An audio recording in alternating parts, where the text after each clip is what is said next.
জগৎ বিখ্যাত একজন আল্লাহর ওলি, নাম হলো তার জুরাইজ। মা প্রতিদিন মানুষ চক্ষু আড়ালে বইয়া বইয়া জিকির করে, বইয়া বইয়া আল্লাহর জিকির করে, মানুষকে জানতে দেয় না, আর সারা রাত ভরে ইবাদত বন্দেগীর মধ্যে থাকে। একদিন মা জননী দরজায় দাঁড়ায় বলে, জুরাইজ, ও বাবা জুরাইজ, জুরাইজ বলে তিনটা ডাক দিলেন। মা ডাকছে, সন্তান নামাজের মধ্যে দাঁড়া আছে, সন্তান নামাজের মধ্যে দাঁড়া আছে, চিন্তা করে আমি আল্লাহর ইবাদত করি। মা ডাক দিছে, মার কথা কেয়ার করে নাই। মার জবান দিয়ে বাইরে গেছে, বাবা তুই আমল করতে করতে আউলিয়া হয়ে যাবি, তবে জিনাকারী হইয়া মৃত্যুবরণ করবি। জোরে জোরে চিল্লা বলা যাবে না আল্লাহু আকবার। খুব খেয়াল করবেন। জুরাইজ কি করলেন? খালি দোয়া করলেন জুরাইজের জন্য। এবার জুরাইজ পৃথিবীর মধ্যে জগৎ বিখ্যাত একজন আল্লাহর ওলি হয়ে গেল, জগৎ বিখ্যাত একজন আল্লাহর ওলি হয়ে গেল। কিন্তু যে মার দোয়া লেগে রইছে, দলে দলে মানুষ তার কদমে আসতে লাগলো, দলে দলে এসে কালেমা পড়ে মুসলমান হতে লাগলো। জুরাইজের দলভুক্ত হয়ে গেল, বায়াত গ্রহণ করা শুরু করলো। ওই দেশের যিনি প্রধান রাষ্ট্রপতি, প্রধানমন্ত্রী, উনি চিন্তা করে, হুজুর যেভাবে মানুষগুলো পাগল করা শুরু করলো, দিনে দিনে আমার দলে লোক থাকবে না, হুজুরের দলে চলে যাবে। এইভাবে কোনভাবে হুজুরকে বিতাড়িত করা যায়, দেশছাড়া করা যায়, যে চিন্তা কল্পনা করা শুরু করলো। হঠাৎ করে মুসলমান, শুনে নাও, এক মহিলাকে, সুন্দরী এক মহিলাকে ডাকলেন। মহিলাকে ডাক দিয়ে বলেন, তুমি যে কোনো কৌশলে পারো এই জুরাইজকে দেশছাড়া করতে হবে, তোমার একটা যে কোনো উপায় চলে কৌশলেকে দেশছাড়া করা লাগবে। এইবার রাখালকে ডাক দিলেন, রাখাল রে, ও মুসলমান রাখাল, আয়া তুমি একটা কথা শুনে নাও, কারণ তুমি একটা কাজ করবা, সেটা হলো এই সুন্দরী নারীর সঙ্গে জিনা করবা, এর গর্ভে সন্তান দিবা, আর এই সন্তানের দায়ভার জুরাইজের উপরে পৌঁছায় দিবা, আর আমি জুরাইজকে ডেকে দিবালায় তারে ফাঁসি দিয়ে দিব, মৃত্যুদণ্ড দিয়ে দিব। ও মুসলমান শুনে নেন, যে কথা সেই কাজ। এবার জুরাইজ, এই মুসলমান এমনভাবে নির্জনে আল্লাহ জিকির করে, একটা মানুষজন, কোনো মানুষজন যায় না। এইবারে একটা ঘরে বইয়া বইয়া মাওলা জিকির করে, ইল্লাল্লাহু ইল্লাল্লাহ লা ইলাহা, আরো জোরে বলেন, ইল্লাল্লাহু লা ইলাহা। এ দুনিয়ার মুসলমান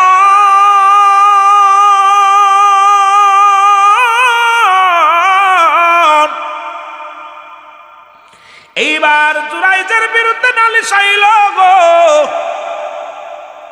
রাজার কাছে মেয়েটা আইসা নালিশ দেয়, হুজুর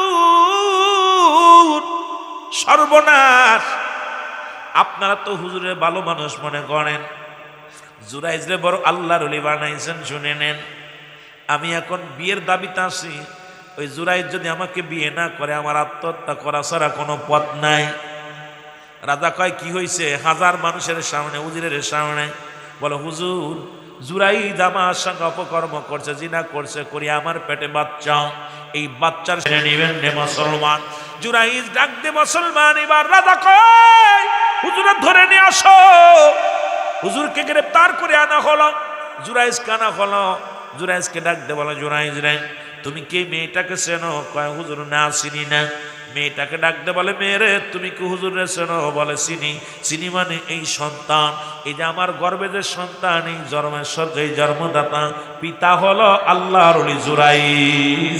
জুরাইজকে আমি চিনি না, জীবনে মেয়ের সঙ্গে কোনোদিন দেখা হয় নাই, জীবনে কোনোদিন কথা বলি নাই। জোরে জোরে চিল্লায়া বলা যাবে না আল্লাহু আকবার। এ মুসলমান গভীর মনোযোগ। জুরাইজ বলে, আমি মেয়েটার চিনি না।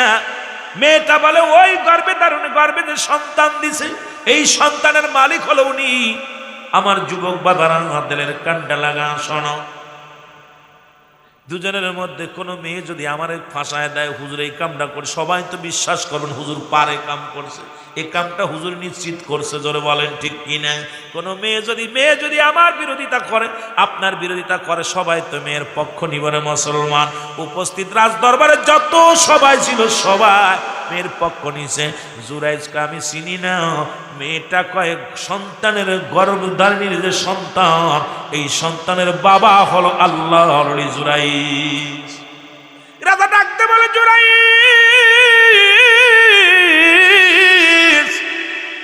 তুমি তাড়াতাড়ি বিবাহ করো, বিবির স্বীকৃতি দাও, না হয় তোমার কল্লা শিরচ্ছেদ করা হবে। জুরাইজ কয়, হুজুর আল্লাহর কসম করে বলি, জিনা তো দূরের কথা, ওই মেয়েটাকে আমার জীবনে কোনোদিন চোখে দেখি নাই, ওই মেয়ের সঙ্গে কোনোদিন আমার পরিচয় হয় নাই। ও মুসলমান শোনো গো, জুরাইজকে আমি চিনি না। মেয়েটা কয় আমি চিনি, এই সন্তানের বাবা উনি। কি একটা বিপদের মধ্যে পড়ে গেল। সবাই বলে এখন জুরাইদ যে তুমি করতে চায় না, জুরাইদকে শিরচ্ছেদ করা হবে, জল্লাদ তরবারি নিয়ে আসো, ওকে চিরবিদায় করে দিতে হবে।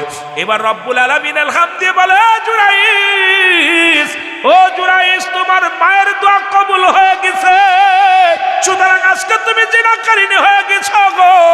বলে দাও, বলে দাও, যতদিন এই সন্তান দুনিয়ার মধ্যে আগমন না করবে ততদিন যেন তোমাকে মৃত্যুদণ্ড না দেয়, কারণ ওই সন্তানই পরিচয় দিবে তার বাবাকে। জোরে জোরে চিল্লায় বলা যাবে না মারহাবা। মৌলানা সাহেব কইছে বিল্লালের ওয়াজ করতে, আর একটু অনেক বড় মহিলারা কইছে কোন দিকে যাম, কত বুঝেন সুযোগ। আবার এদিক আরেকটা কাগজ আসছে, সময় তো 12টা পর্যন্ত। ওয়াজ আপনার চলবো না ছেড়ে দিব? চলবো। ওয়াজটা একটু হাকিকতটা বুঝেন। ওলিদের কথা বলতেছে, এত কই না নবী সাহাবীদের কথা, একটু ওলিদের কথাও বলে রাখি। এই জন্য আর কি, বোঝানোর জন্য এই কথাটা না বললে বুঝবেন না, বিলে বোঝার জন্য। এবার জুরাইজ কি করলেন, মুসলমান ডাকতে বলে, মহামান্য মন্ত্রী, ছোট্ট একটা দাবি করব আমি আপনি আমাকে মৃত্যুদণ্ড দিবেন মেনে নিলাম, আমাকে ফাঁসি দিবেন মেনে নিলাম, যা দিবেন মেনে নিলাম, তবে ছোট্ট একটা দাবি আমার রাখবেন নি। কয় কি দাবি? যতদিন পর্যন্ত ওই সন্তান, ওই গর্ভের সন্তান দুনিয়ার মধ্যে আজ না আসে, ততদিন পর্যন্ত আপনার কাছে আমার করজোরে দাবি, আমাকে বাঁচায় রাখেন। ওই সন্তান যেদিন দুনিয়া আসবে, সন্তান প্রমাণ করে দিবে তার আসল বাবাকে। এইবার সবাই হাসাহাসি করে, জুরাইদ রে এটা কি সম্ভব? ঠিক আছে, 1 মাস 2 মাস 3 মাস 4 মাস 10 মাস 10 দিন পূর্ণ হলো, এই দুনিয়ার মধ্যে সন্তান ডেলিভারি হলো। এই দুনিয়ার মধ্যে সন্তান যখন দুনিয়ার মধ্যে আসলো, রাজা ডাক দিলেন, তোমরা কে কোথায় আছো, তাড়াতাড়ি আসো, আজকে জুরাইজের ছেলে হয়েছে, এই ছেলে পরিচয় দিবে তার আব্বাকে। এবার লোকজন, হাজার হাজার লোকজন ময়দানে হাজির হয়ে গেল। ডাকতে বলে, এবার সবাই লোকজন আসছে, যে শিশু, একদিনের শিশু কথা বলবে গো, এই একদিনের শিশু কথা বলবে, এটা মানা যায় না, মানতে পারি না, বিশ্বাস হয় না। লোকজন দ্বারা আছে সব শোনার জন্য। রাজা ডাকতে বলে, বালক তুমি বলো তোমার আব্বাকে। বালক কথাও বলে না, মাথাও নাড়ে না। ছোট্ট একদিনের বালক কি বলবে রে মুসলমান? জুরাইজ কান্দার বলে, রব্বে কারীম। ও মুসলমান, ওলিরা বলে সূরা ইউনূসের মধ্যে 11 নম্বর পারা 62 নম্বর আয়াত, আল্লাহ বলে, আলা সাবধানিন্না, নিশ্চয় আলা ইন্নাল্লাহি, আল্লাহর তরফ থেকে যারা ওলি হয়, আল্লাহর যারা মাহবুব বান্দা হয়ে যায়, লা নাই খাউফুন শব্দের অর্থ হয়, ওলা যদি অবস্থান করে হুমাদের উপরে জানুন, তাদের কোনো চিন্তা নাই, ভাবনা নাই। আরে আল্লাহর মাহবুব বান্দার তো কোনো চিন্তা থাকতে পারে না, কোনো ভয় থাকতে পারে না। ও মুসলমান শুনে নাও, ঘোষণা হলো আমার আল্লাহর কোরআন ডাক দে কয়, সাবধান সাবধান। সুতরাং আমি আপনি এত পেরেশানিত হয়ে লাভ করে বাবা। আল্লাহ রাব্বুল আলামিন ডাক দে বলে, জুরাইজ আর কান্দিস না, আর কান্দিস না রে, এই দুনিয়ায় এই বালক সবার কথা শুনবে না। ও জুরাইজ, তুমি তার দিকে শাহাদত আঙ্গুল ইশারা করে বলো, বালক তোমার আব্বার নাম কি? দেখবে বালকের জবান খুলে যাবে। জুরাইজ চোখের পানি ছেড়ে কান্দার বলে, আল্লাহ আজকে ভরা মজলিসে কলঙ্কর মালা নিয়ে আমি মরব, কারণ আমার মা দোয়া করেছিল তুমি জগৎ বিখ্যাত একজন আল্লাহর ওলি হবা, কিন্তু নারী কলঙ্ক নিয়ে কবরে যাবা। আজকে আমি বুঝতে পেরেছি আমার মার দোয়া কবুল হয়ে গেছে, আমি জগৎ বিখ্যাত আল্লাহর ওলি হইলাম, কিন্তু আমার কলঙ্ক নিয়ে কবরে যাওয়া লাগবে।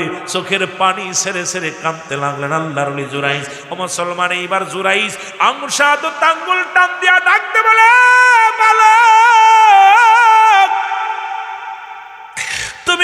আসল বাবার পরিচয়টা দিয়ে দাও। যেমনি পরিচয় দিয়েছিল ঈসা ইবনে মরিয়ম, মরিয়মের পুত্র ঈসা নবী দুনিয়ার মধ্যে আগমন করেছিল। সবাই যার সন্তান, কেউ বাবা মুসলমান শুনে নাও কত কথা বলতেছিল। মরিয়মের পুত্র ঈসা নবী ডাকতে বলো, ও যুবকেরা খবরদার খবরদার, এই তোমরা শুনে নাও আমার মা পুত পবিত্র, সুতরাং শুনে নাও শুনে নাও। কেউ আল্লাহর পুত্র বলেছিল, কেউ যার সন্তান বলেছিল, কত গালি দেওয়া শুরু করেছিল। ঈসা নবী বলেছিল, না না, আমি আমার মা পুত পবিত্র, আমার মা কারুর সঙ্গে অন্যায় করে না, সুতরাং আমার আল্লাহ পারে কি পারে না? আরো জোরে বলেন, পারে কি পারে না? বিনা বাপের সন্তান বানাইতে পারে আমার আল্লাহ। আবার মুসলমান শুনে নাও শুনে নাও, এই ক্ষমতার মালিক কে? আরো জোরে বলো কে? আরো জোরে বলো কে? ও যুবক, যুবক বন্ধুরা শোনো, জুরাইজ ডাকতে বলে, বালক বলে দাও তোমার আসল বাবাকে। উপস্থিত জনগণের মধ্যে বালক কয়, উপস্থিত জনগণ যারা আছেন শুনে নেন, আপনারা যারা আল্লাহর ওলি জুরাইজকে দোষারোপ করেছেন, খোদার কসম করে বলি, আমার মার সনে কোনোদিন জুরাইজের দেখা হয় নাই, আমার মার সনে জুরাইজ কোনোদিন দেখা করেন নাই, কোনোদিন জুরাইজের সঙ্গে দেখা হয় নাই। সুতরাং আমার আব্বা হলো ডাকে ওই যে আমার রাজার, এই যে রাজার পার্সোনাল রাখাল, এই রাখালের সঙ্গে আমার মা অপকর্ম করেছে, আমি ওই রাখালের ছেলে, এইটা বলিয়াই সঙ্গে সঙ্গে সন্তানটা মারা গেছে। এইবার রাজা দৌড়ে আসিয়া জুরাইজের পায়ের মধ্যে পড়ে কাঁদে আর কয়, জুরাইজ রে, আমারে তুমি মাফ করে দাও, আমি সব জানতাম, আমি তোমার অপমানিত করার জন্যে, তোমাকে লাঞ্ছিত করার জন্য এই নাটকটা সাজাইলাম, এর জুরাইজ আমারে মাফ করে দাও। জুরাইজ কাঁদে আর বলে, হুজুর, আরে আমি কি মাফ করবো রে? আরে আমার আল্লাহ আমার মায়ের দোয়া কবুল করে ফেলেছে রে। এই পৃথিবীর মধ্যে আমি জবরদস্ত ওলি হইলাম, কিন্তু আমার মা বলেছিল আমি জিনাকারী হয়ে কবরে যাব রে। আজকে আমার মার দোয়া কবুল হয়ে গেছে। আপনার কাছে আমার একটা দাবি, আমাকে আর কোনোদিন কেউ ডিস্টার্ব করবেন না। আমার মায়ের কবর যতদিন পর্যন্ত আমি দুনিয়ার মধ্যে বেঁচে থাকবো, আমার মায়ের কবরের পাশে আমি লুটায় লুটায় কাঁদবো, এই সুযোগটা আমার দিয়ে দেন। আজ রাজা কয়, জুরাইজ রে, তোমাকে এই ধন সম্পদ সব দিয়ে দিলাম, এই রাজ্যের দায়িত্ব তোমারে দিয়ে দিলাম। জুরাইজ কয়, না, আমি কিচ্ছু চাই না, দুনিয়ার মুখাফেক্কি নয়, আমি আল্লাহর মুখাফেক্কি, সুতরাং এই দুনিয়ার সম্পদ দিয়ে আমার হবে কি রে? এই দুনিয়ার বালাখানা দিয়ে আমার হবে কি রে? যে মা আমারে দোয়া করে গেছে, আমি জিনাকারী হয়ে গেছি, আমাকে একটা সুযোগ দেন, ওই মার কবরের পাশে কাটায়া দিব। আল্লাহর জুরাইজ যতদিন বেঁচে ছিল, মার কবরের পাশে বয়া বয়া সারাদিন ভরে কাঁদতো, সারাদিন ভরে চোখের পানি ফেলা কাঁদতো আর বলতো, আল্লাহ, আমি আমার মায়ের অপদার্থ সন্তান, আমি আমার মাকে রাজি করতে পারি নাই, তোমাকে রাজি করে ফেলেছিলাম, কিন্তু আল্লাহ আমার মাকে রাজি করতে পারি নাই, আজকে কলঙ্কের বোঝা আমি মাথায় নিলাম। সুতরাং যুবকেরা, কত হাজি হজ করে যা পর মদিনা, হজ করা পর কবর জাহান্নামে যাবে। এই দুনিয়ার মধ্যে আব্বা মার সঙ্গে না পারমানি করো না, আব্বা মার কাছে যুবক আজকে বাড়ি যাইয়া মার পাটা ধরে পড়ে থাকবি, বাবারে পড়ে থাকবি রে মুসলমান। বাবারে সালাম দিলে কবুলাদের সব পাওয়া যায়, মারে সালাম দিলে কবুলাদের সব পাওয়া যায়, কিন্তু আমরা এটা দিই না। কত বান্ধবীরে সালাম দিই, বন্ধুরে সালাম দিই, একটা বাবা মারে সালাম দিতে লজ্জা করে, কারণ মাস্টার ইবলিস আমাকে দিতে দিবে না। আর যাদের বাপ মা বেঁচে আছে, বাড়ি যাইয়া আজকে যাইয়া মার পায়ের মধ্যে ধরে বলবি, মা মা, মারে ভুল করেছি, আমারে ক্ষমা করে দাও। বাবার পায়ের মধ্যে পড়ে কাঁদবি, আব্বা মারে মাফ করে দাও। আব্বা মা যদি মাফ করে দেয়, তোর জীবনটা ধন্য, তোর জীবনটা বড় ধন্য রে যুবক। আর আব্বা মা যদি মাফ না করে, দুনিয়া থেকে বিদায় হয়ে যায়, তোর জীবনটা বড় বরবাদ, জীবনটা বড় বরবাদ, জীবনটা বড় বরবাদ। আব্বা মার খেদমত করে যেন আমরা কবরে যেতে পারি। জোরে জোরে চিল্লা বলা যাবে না মারহাবা, আর একটু জোরে জোরে চিল্লা বলা যাবে না মারহাবা। ওরে আমি যদি যাই গো মারা, আমি যদি বিদেশের মাটিতে, লাশটায় আমার পৌঁছাই দিও মায়েরই কলেতেও বলো, লাশটায় আমার, আরো জোরে বল, লাশটায় আমার পৌঁছাই দিও মাহে। খালা বলো, ফুফু বলো, তোমার মায়ের মতো নয়।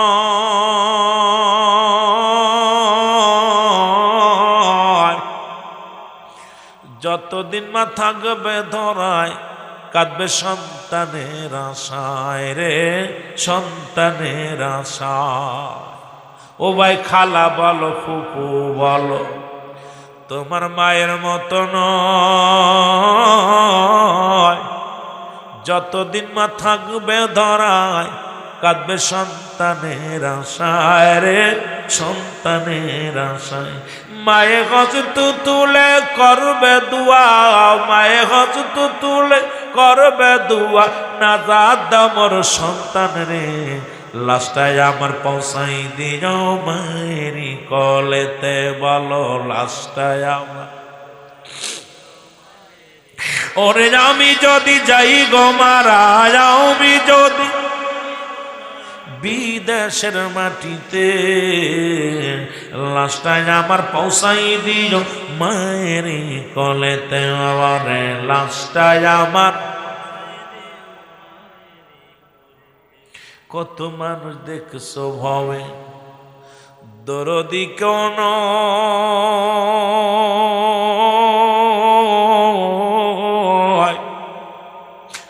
মা বাবার মতো এমন নিয়ামত পাবি না রে ভাই, তোরা পাবি না রে ভাই। ওরে বিনা শর্তে ভালোবাসে, বিনা শর্তে ভালোবাসে এই দুনিয়ায় আপন মায়, সেই মারে না দেখাইয়া দিসি না রে দাফন, আমার সেই বাবারে না দেখাইয়া দিসি না রে দাফন। ওরে আমি যদি যাই গো মারা, আমি যদি বিদেশের মাটিতে, লাশটায় আমার পৌঁছাই দিও মায়েরই কলেতে, ওরে লাশটায় আমার। আহা, এই আব্বা মার নাফরমানি সন্তানগুলো সব বিফলে। সুতরাং আর একটু আগাইব আলোচনা, 12টা পার হয়ে গেছে আপনাদেরকে নিয়ে। যেহেতু আজকে মসজিদ, আজকে জিগারবাড়িয়া পশ্চিম পাড়া জামে মসজিদের উন্নয়ন প্রকল্প। মসজিদ কার? আর একটু জোরে বলেন না কার? শুনলে খুশি হবেন। একটা কথা বলি আপনাদের, আমি বসা থেকে অনেক আনন্দ লাগছে যে এই যে পাখির মতো বসে আছেন। তাবারক আছে? আরে তাবারক নাই, তাও মানুষগুলো দেখছেন, এ হলো এক খাঁটি ইমানদার মানুষগুলো। অন্য জায়গায় খাবার তাবারক দিয়েও মানুষ বসে থাকতে পারে না, কিন্তু মানুষগুলো কত পাগল, আল্লাহ রাসূলের পাগল। আপনারা বসে আছেন জিভ ধরে, রব্বুল আলামিন যেন শ্রম দিচ্ছেন, পারিশ্রমিক নেওয়ার দরকার আছে কিনা? জোরে বলেন আছে কিনা? পারিশ্রমিক সবাই চায় না বাবা, পারিশ্রমিক নিয়ে যাবেন। রাসূল পাক সাল্লাল্লাহু আলাইহি ওয়াসাল্লাম যখন মক্কা থেকে মদিনায় হিজরত করলেন, কোথায় হিজরত করলেন? আজকে চাইছিলাম আমি হিজরতের আলোচনা করার, এখানে এসে নিয়ত করেছিলাম, হঠাৎ করে ওয়াজের মোডটা কেন যেন পরিবর্তন, অনেক কবর দেখে আসা পর বাপ মারে দেখে যে আজকে দুনিয়ার মধ্যে একটা যদি পোলা পান, আগের মানুষগুলো আলোচনা শোনা পর বেনামাজি হতো, বেপর্দা নারী পর্দাশীলতা হতো, কত সন্তান পিতামাতা নাফরমানি সন্তানগুলো বাধ্য হতো। এত ওয়াজ হচ্ছে, পরিবর্তন নাই, ওয়াজে পরিবর্তন নাই। না থাকার পিছনে একটাই কারণ হলো, ওই যে আইসা তারেগামা ফাদানিতা কয়ে চলে গেলাম, আইসা গান বাজনা গাইয়া এর দুর্নাম করে, এর সমালোচনা করে চলে গেলাম, গিবাত কইরা হট্টগোল করে, এ কোরআন শরীফে এক আয়াত পড়ে তাফসির করতে যাইয়া একটা আয়াত পড়া শুরু করলাম গালি গালাজ করে, ওয়াজ শেষ। এটার নাম ওয়াজ না। আমি এটা পছন্দ করি, যদিও আমি এত বড় বক্তা না, আলোচনা যেতে পারি নাই, তবে একটা জিনিস ছোট্টবেলা থেকে শিক্ষা নিছি, সেটা হলো এরম সারা রাত আলোচনা করবো, আমাদের মুখ দিয়ে কারোর গিবাত বাইর হবে না, কারণ এটা আমি পছন্দ করি না। হেদায়েতের মালিক কে? হেদায়েতের মালিক আল্লাহ। বলার দায়িত্ব আমাকে দিছে, হেদায়েতের দায়িত্ব নবীজি নিজেও নেন নাই, হেদায়েতের মালিক পীর সাহেব নেন নাই। হিদায়তের মালিক যদি নবীজি নিতেন তাহলে আবু জাহেলের কপালে কালেমা জুটত, আবু জেলের কপালে যেহেতু কালেমা জোটে নাই, তাহলে বোঝা গেল হেদায়েতের দায়িত্ব রাসূলকে আল্লাহ দেন নাই। জোরে বলেন ঠিক কিনা, আরো জোরে বলেন দেন ঠিক কিনা। কিন্তু আমার দেশে দেখা যায় পীর সাহেব হেদায়েতের দায়িত্ব নিয়েছে, মৌলভী সাহেব হেদায়েতের দায়িত্ব নিয়েছে, আলেম সাহেব হিদায়েতের দায়িত্ব নিয়েছে। না বাবা, আপনাকে বলার দায়িত্ব দিয়েছে, এই জন্য আপনার কাজ আপনি করবেন।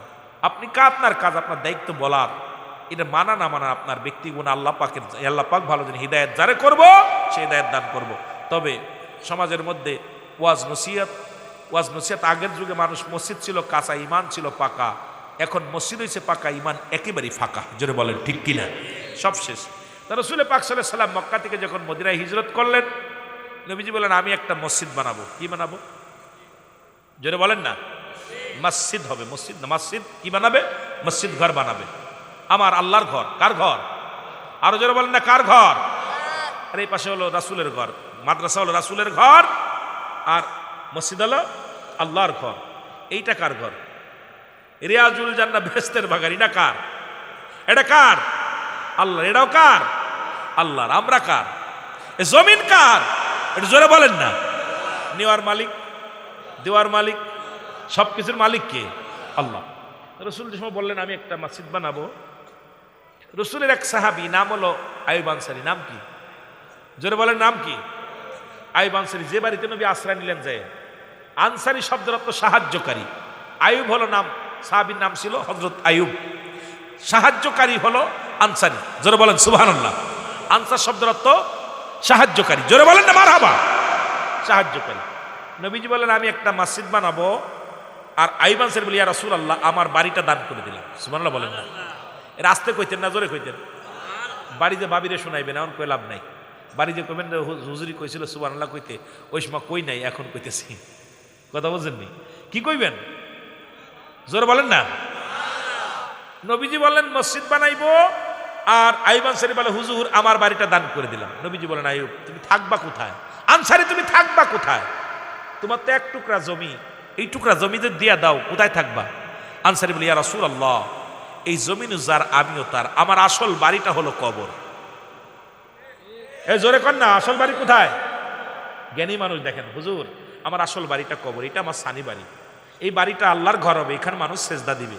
আমি এর সাথে কি পাওয়ার আছে? আমার তো আসল বাড়িটা 3.5 হাত। কয় হাত? জোরে বলেন কয় হাত? নবীজি আনসারী মুখের দিক তাকাইলেন, ইয়া রাসূলুল্লাহ জমিটা নিতে হবে। নবীজিকে বলতেছে নবী গো জমিটা নিতে হবে। আমার নবী আর না করতে পারলেন না, নিয়ে নিলেন। দেখছেন যে বাড়িটা, যে বাড়িতে আশ্রয় নিলেন, যে ঘরটা দিয়ে দিচ্ছেন রাসূলকে। নবীজি বলেন এখন আমি তো মসজিদ বানাইবো, কিছু টাকা ইসির প্রয়োজন, কাঠের প্রয়োজন, তক্তার প্রয়োজন, আপনার ওই সামিয়ানার প্রয়োজন। এগুলো তোমরা কে কে আনবা? সাহাবীরা যাদের গাছ ছিল কেটে কেটে ঘাড়ে করে নিয়ে শুরু করলো নেওয়া।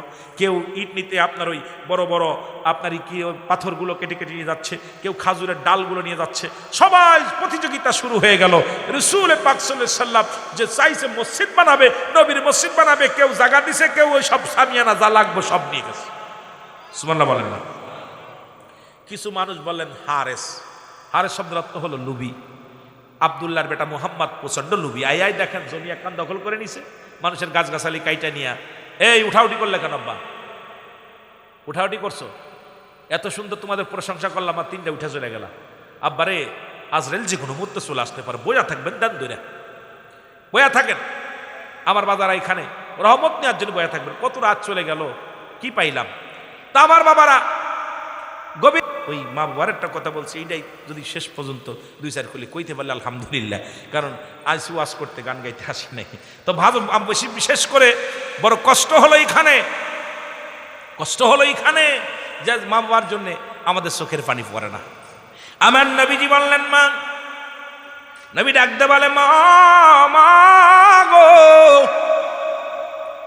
ও মা তুমি আমার আলকামানে মাফ করে দাও গো মা। মা বলে বাবা মোহাম্মদ কলিজার মধ্যে যে আঘাতটা লাগছে রে বাবা, এই আঘাতটা আমি সহ্য করতে পারি না। আমার নবী ডাক দেখায় মা, মা তুমি যদি মাফ না করে দাও আমার আলকামা ইন্তেকালের পরে জাহান্নামে চলে যাবে গো মা। মা বলে বাবারে আমার ব্যথা তুমি বুঝতে পারো নাই, আমার কষ্ট তুমি বুঝতে পারো নাই, যা সন্তানের আমি মাফ করতে পারবো না। নবী ডাকতে বলে সাহাবীরা রে কোথায় রা খড়ি নিয়ে আয়, আগুন নিয়ে আয়। খড়ি আনা হলো, বিশাল চিতা জ্বালানো হলো, আগুন ভিতরে ধরে দেওয়া হলো। নবীজি বলে, আমার আলকামার দেহ কানাই না, এই আগুনের মধ্যে পুরায়া দাও। সাহাবীরা রাসূলের কথা মতো খড়ি আনলেন, আগুন জ্বালানো হলো। নবীজি হুকুম দিলেন, দেরি করো না, আগুন দিয়া পুড়াইয়া ভস্ম করে দাও, কারণ এন্তেকালের পরেই তো জাহান্নামে চলে যাবে সন্তান। সুতরাং মার মনে কষ্ট দিয়া মারা গেলেই জাহান্নামী। এখন কি করবা? পুরাইয়া দাও দুনিয়ার মধ্যে, দুনিয়ার আগুন দিয়া পুরাইয়া দাও। এরে নবী মুহাম্মদ যখন হুকুম দেশে, এরে মুসলমান, আগুন জ্বলে দাও দাও করে। আলকামার মা ভিতর থেকে একটা চিৎকার মেরে বলে, নবী মুহাম্মদ, আমি 10 মাস 10 দিন গর্ভে ধারণ করেছি আমার কলিজার টুকরা সন্তানের, আমি বেঁচে থাকতে আমার কলিজার টুকরা আগুনের মধ্যে পুরাস না রে। আমি মা সইতে পারবো না, আমার সামনে আমার সন্তান বিপদগামী হবে, আমার সন্তানের আগুনে পুরাইবি, আমি মেনে নিতে পারবো না। দুনিয়ার সব ভুল সবগুলো আমি মাফ করে দিলাম। সঙ্গে সঙ্গে আলকামার জবান দিয়ে কালিমা বাইর হয়ে গেছে, লা ইলাহা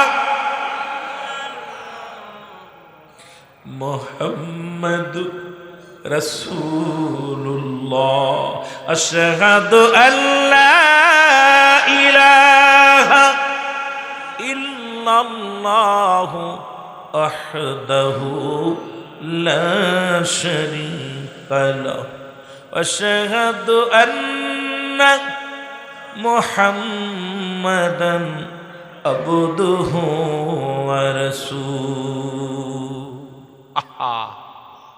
নবীজি, আমার নবীজি ডাকতে বলে, মা, ও মা। সন্তান কালিমা পড়ছে, সঙ্গে সঙ্গে রাসূলুল্লাহর হাতের পরি, একদম রাসূলুল্লাহর হাতের পরি আলকামার জীবনটা চলে গেল, জানটা বাইর হয়ে গেল। কালিমা পড়তে পড়তে জোরে বলেন মারহাবা। এ যুবক বন্ধুরা, দিলের কান্ডা লাগা শোনো গো, এই তো হলো আমার নবী। নবীর কথাগুলো বলতে গেলে অনেক কষ্ট লাগে রে। আমার নবী মার সাথে কেমন ব্যবহার করছে শোনো। নবীর দুধমা হালিমাতুস সাদিয়া একদিন রাসূলুল্লাহর কদমের মধ্যে আসলেন, সাহাবীরা বসে আছে। নবীর মা দুধমা হালিমাতুস সাদিয়া, রাসূলের দুধমা ছিল 4 জন। আপন মা আমেনা, মুসলমান আবু লাহাবের দাসী সুরাইবা, হযরতে সালমা, আর হলো হালিমাতুস সাদিয়া। এই 4 জন ব্যক্তি ছিল রাসূলুল্লাহর দুধমা। আমরা অনেকেই জানি নবীর দুধমা শুধু হালিমা, না রে বাজান না। তাহলে আরো 3 জন বাদ পড়ে যায়। 1 নাম্বার মা হলো 3 দিন 3 রাত পর্যন্ত দুধ পান করাইছে, যিনি হলো আপন মা আমিনা। 2 নাম্বার হলো হালিমাতুস সাদিয়া। 3 নাম্বার হলো মুসলমান শোনো আবু লাহাবের দাসী সুরাইবা। আর হলো 5 নাম্বার হলো হযরতে সালমা। এই 4 জন ব্যক্তি রাসূলের দুধমা ছিল দুনিয়ার মধ্যে মুসলমান। রাসূলের জিন্দেগি নিয়ে আলোচনা করলে মজা লাগে রে যুবক। ও যুবক শুনে নাও, কারণ ওদিকে আমি যেতে পারবো না। যে আলোচনার মধ্যে ডুবেছি, যদি আলোচনা কোন পর্যন্ত যেতে পারবো জানি না রে। রাসূলুল্লাহর কদমের মধ্যে নবীর দুধমা আসলেন। আসিয়ারে বুড়া বুড়া মহিলা, জনক মহিলা। নবীজি দেখেই মাকে দেখে লাফ উঠে দাঁড়াইলেন। সাহাবীরা আশ্চর্য হয়ে গেছে, মৌলবীরা হন বাবা। নবীজি চিন্তা, সবাই সাহাবীরা, কিন্তু নবীর চাইতে কি মহিলা দামি মানুষ। নবী উঠে দাঁড়াইলেন। রাসূলুল্লাহ তার নিজের রুমাল মুবারক বিছায়া দিলেন, নিজের ঘাড়ের রুমাল মুবারক সুন্দর করে বিছায়া দিলেন। আমার নবীজির ওইবার নবীজির রুমাল মুবারকের পর মহিলা এসে বসলেন। এবার নবীর কানে কানে কি যেন বললেন। নবীজি কান্ডা গায়ে দিলেন। মা জননী কি যেন সুন্দর সুন্দর আলাপ করলেন। সাহাবীরা দূর থেকে তাকায় তাকায় দেখতেছে নবীর সঙ্গে মহিলা, জনক মহিলা কি যেন আলাপ করে। আমার নবীজির এবার উঠার সময় মা হালিমাতুস সাদিয়া উরতের পর হাত দিয়ে উঠলেন। এবার নবী যতক্ষণ পর্যন্ত হালিমাতুস সাদিয়া চোখের আড়াল না হলো, রাসূলুল্লাহ তাকায়া তাকায়া দূর থেকে চোখের পানিগুলো ছেড়ে ছেড়ে কাঁদতে লাগলো। নবীর চোখের পানিগুলো জমিনের মধ্যে পড়ে। আল্লাহ নবীজির চোখের পানি জমিনের মধ্যে পড়ে না।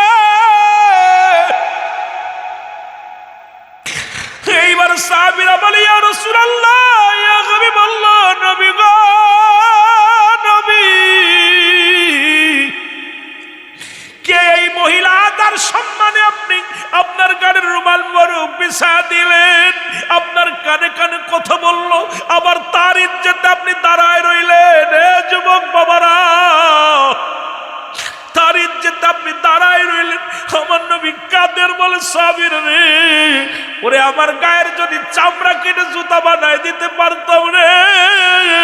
এই এমন একজন মা রে, যিনি আমার মা দুধমা খালিমা তুসাদিয়া, যিনি আমার লালন পালন করেছে। আমার নবী যদি একজন লালন পালন করা, যিনি আমার নবীর দুধ পান করে, তার সম্মানে যদি নবী আপনি করতে পারে, তাহলে আমাদের আপন মার সঙ্গে কি ব্যবহারটা করার দরকার, জোরে জোরে চিল্লায় বলা যাবে না মারহাবা। নবীজি কাঁদতেছে, সাহাবীরা, কি রাসূলুল্লাহ আপনি কাঁদেন কেন? সাহাবীরা রে, এটা কে জানো?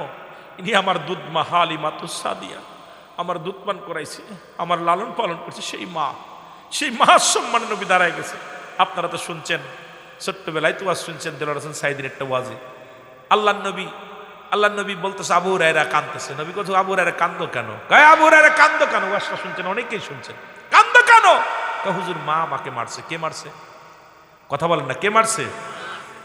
নবীজি বলতে, আবু হুরায়রা, মা তোমাকে মারছে, তুমি আমার কাছে নালিশ দিতেছ? নবীজি খুব ক্ষিপ্ত হয়ে গেছে, নালিশ দিচ্ছ? মা আবু হুরায়রা, ইয়া রাসূলুল্লাহ, ইয়া হাবিবাল্লাহ, নবী গো, মায়ের নবী, আমি নালিশ দিতেছি না। নালিশ দিতে তুমি কাঁদতেছো? হুজুর, আমার মা মারছে। তা নালিশ দিলে কেন? মা মারছে তা আমার কাছে বললে কেন? মা মারছে শুধু। কে মারছে? আসতে কবে না জোরে কবেন? মা মারছে। মা মারছে দইরা আবু হুরায়রা। নবী গো, তুমি মার বিরুদ্ধে নালিশ দিতেছো? না হুজুর, আমি আপনার কাছে দোয়া চাই। আমি জানি আমার নবী দোয়া করলে আমার মার কাছে আগে পৌঁছে যাবে। নবী দোয়া করতেছে, আবু হুরায়রা, আল্লাহ আমার আবু হুরায়রার মারে তুমি হিদায়াত দান করো। আবু হুরায়রা দোষ শুরু করছে, এমন জোরে দোষ শুরু করছে, পিছন থেকে জামা টেনে ধরছে। লোকজন ভদ্রলোক খালি দৌড়াই, ভালো মানুষ ধরেন। এখন যদি আমাদের তরিকুল ভাই দৌড়াই, সকলকার এত ভদ্র মানুষ দৌড়াই কেরে? কথা বুঝেন? এত মৌলানা মানুষ দৌড়াদৌড়ি করলে, ইমাম সাহেব দৌড়াদৌড়ি করলে খারাপ লাগে না দেখতে? রুহুল আমিন সিদ্দিকী দৌড়াই কেন? পিছন থেকে টেনে ধরছে, জামা ছিঁড়া গেছে, দৌড়ায় বাড়ি গেছে, যায় দেখে ঘরের ভিতর ছেলে। মা বলতেছে, বাজান একটু দেরি কর, একটু দেরি কর, তুই তো খারাপ কাজে যাস নাই বাবা, আমারই ভুল হয়ে গেছে, তোকে মেরে। আরে রাহমাতুল লিল আলামিনের কদমে গেছিস বাবা, আমি একটু গোসল করে আসি। মা কি করলেন? গোসল করে আসলেন। গোসল করে এসে সঙ্গে সঙ্গে কি করলেন? তো বাবা কালেমা পড়ে নিলেন, বাবা আমার সেই নবীর কদমে নিয়ে যাও, যে নবীর কদমে তুমি গেছো, সেই নবীর কদমে আমার নিয়ে যাও। জোরে বলেন না মারহাবা, আরো জোরে বলেন মারহাবা। সুতরাং এই যে আমার অবস্থা, আমার নবীজির দোয়া কবুল হইছে আল্লাহর কাছে। এই মা বাবার দোয়া বিফলে কোনোদিন যেতে পারে না। জোরে বলেন ঠিক কিনা? একটু মহব্বতের সঙ্গে দুরূদ শরীফ পড়েন, আল্লাহুম্মা, জোরে জোরে। ওয়ালা আলি সাইয়্যিদিনা, আরো জোরে বলেন আল্লাহুম্মা।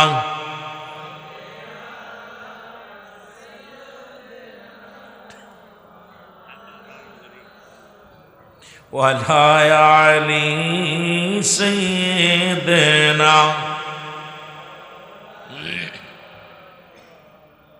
এ ভাইরা আমার, বন্ধুরা আমার, গভীর মনোযোগ, যে কথাগুলো বলি দিলের কান্ডা লাগা শুনে নাও বাবারা আমার। কথাগুলো না বললে নয়, কারণ এই জীবন নয়, এমন একটা জীবন আসবে যে দেশে গেলে মানুষের বিচার হয়, যে দেশে গেলে মানুষের হিসাব হয়, যে দেশে গেলে মানুষ আর কোনোদিন ফিরে আসে না। সেই দেশটার নাম হলো কবর দেশ। জোরে বলেন ঠিক কিনা? বন্ধুগণ আমার, এই পিতা মাতার কথাগুলো বলতে গেলে অনেক আলোচনা এসে যায়, শুধু আলোচনা এসে যায়। মুসলমান শুনে নাও, একজন আল্লাহর ওলি, নাম হলো জুরাইস। নাম কি? জোরে বলেন, নাম কি? জুরাইস। ও তো গেল আল্লাহ